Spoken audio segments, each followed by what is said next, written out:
My name is Jaymin Ding, and I'm a current high school senior at Rad Country Day School in Rye, New York.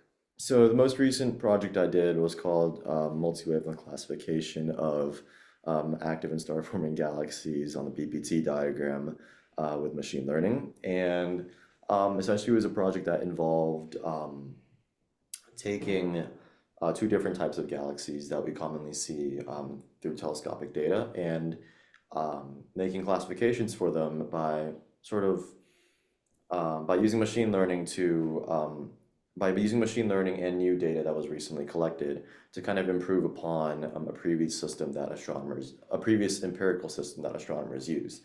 And so how I got started on this project, before I started this project this past summer, I had been interested in astrophysics before, so I was looking to do like an astrophysics project when I joined this one-on-one AI plus X cycle, and I was fortunate enough to be paired up with my current mentor, Tony Rodriguez, who is I think getting his PhD soon at Caltech, and I have to say he was an excellent mentor, like by far, because he was able to.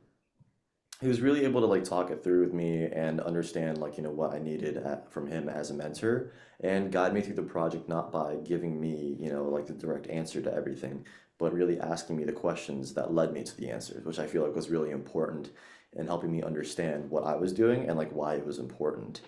Um, so um, so like throughout the course of the project we worked together, and he helped a lot in helping me understand like some of the more complicated initial physical parts of the project, the things about the things about like the active and star forming galaxies and like the physics behind them, and what's really going on behind the scenes of them. Um, and uh, and um, and he guided me through some of the machine learning parts and like coding parts as well. And I have to say, he truly was like a fantastic mentor, and I think I'm really fortunate to have been able to meet him through this program. As we wrapped up the kind of research stage of the project that we were working on, we began by writing a paper to submit to a journal. And so my mentor actually has like had multiple of these like publications in like the professional astronomical journals, and he actually recommended to me a journal, because he said like the research that we did was at the caliber that it could be published in one of these academic journals. So he recommended to me a specific journal that he often publishes in, and said that he thought this journal would be like a great fit for the project that we did. And so as we wrapped up the sort of research stage of the project, we began working on a paper to submit to that journal. So we opened up like a LaTeX file, wrote out the entire paper, and all those steps.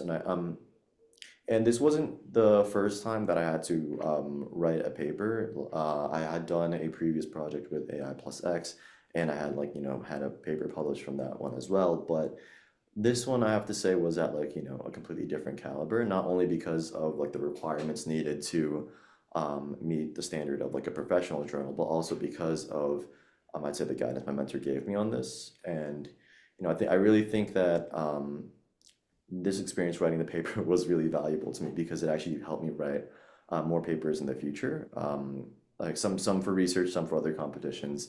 And so yeah, so that was really helpful for the paper.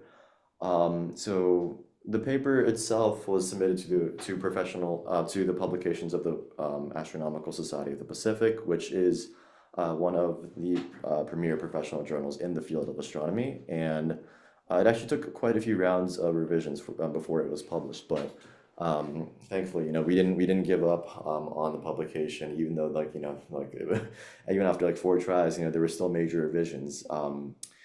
Yeah, so we continuously worked through like the process of making these revisions, making those edits until it was finally published last December.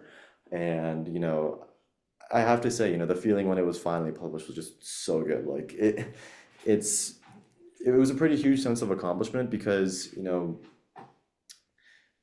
it's really putting your name out there in the field, right? This is truly like yours. Um it's a really unique kind of feeling of accomplishment to have your name as like the first author on a professional publication. And I have to say that I feel like, definitely wouldn't have been able to do it without, doing my mentor. So there's that. Um, in addition to like, publishing the paper, I actually attended a few conferences and science fairs and presented it. So the first one I'll say was actually the Princeton University Science Fair back in, I think it was October. And um, that one was I actually participated in before we had like, the finished like final draft of the paper. Um, and I have to say, how I prepared for that one was I prepared a poster based on the paper that we wrote, right? I think, once you wrote a paper, it became much easier to create a poster from that paper.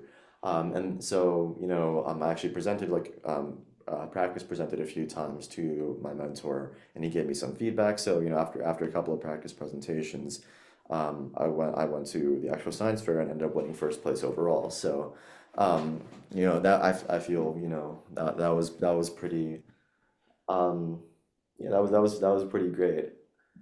Um, and more recently, in this past January, and this past March, actually, like a few weeks ago, I attended. The one in January was called AAS 245, which is the 245th meeting of the American Astronomical Society, which is like, one of, I think, the biggest meeting of like, professional astronomers from all over the world. So, these astrophysicists, astronomers will come, and people give different talks in different sessions. So um, there's an option for poster presenters and for like, oral presenters, like you go up on a stage or a podium and like you give that kind of presentation. And I actually ended up getting selected as an oral presenter, which is, really rare for a high schooler. But yeah, I was really surprised that we were actually able to make it happen. But again, I did some practice presentations with my mentor, and I went up there and presented. And even though it was, my first time presenting in front of such um, like a crowd of like that, like an audience of that caliber, I think it still went really well, thanks to like a lot of the practice and feedback that I received. And I think I was really fortunate to actually be given very encouraging feedback, right? Like, and I felt very welcomed rather than, disparaged, even though I was like, a high school in front of a bunch of PhDs there. And the one I went to more recently in March was called the APS Global Physics Summit, which is essentially, like the world's largest meeting of like, just physicists in general. So they have division meetings for like, every single topic in physics like you can think of. Um, and this one was in California. Sorry, I'll mention that the previous one was at National Harbor, Maryland, and this one was in Anaheim, California.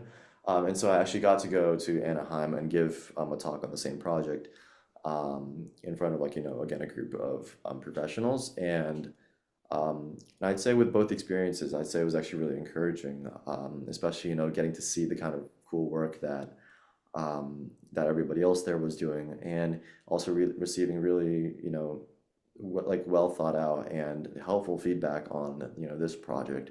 And so I'd say, this entire experience of being able to write a paper, being able to present at these conferences, I think really, pushes me to continue pursuing this field, like, even in college, I'd say.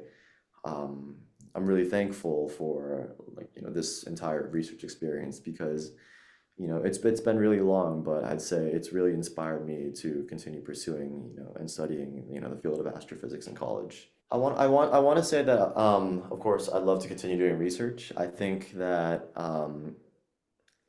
I think, kind of doing research, it sounds a little cringe, but, just go with me on this one. I think research kind of has like a special place in my heart, mainly because of the way that, I get to work with so many amazing people on doing these projects. And I get to really experience for myself, making new developments. It really, I'd say even more so than like doing all kinds of competitions or like things like that. I'd say it really gives me a sense of accomplishment that like, yeah, like I did something, like I contributed something to this field, right? Um, and so, I would like to continue doing research in college, especially with, some of the professors that I'm going to meet in the future. And I think what would be really cool is like, especially in the field of astrophysics, a lot of Like astrophysics is definitely like a really niche subject, right? And even physics as well is like a very niche subject. But I'd say, astrophysics and like, physics in general can kind of be like a really niche subject, right? I think a lot of people think that way. But in fact, I think it's contributed a lot to a lot of the modern technology and like advancements that we have, right? Like GPS, right, and like Wi-Fi. We're kind of like first influenced by like radio telescopes and like astronomy. So I think being able to further develop the tools we have today, right? You like using the knowledge, like what I learn and what I research in these fields is something I want to do in the future.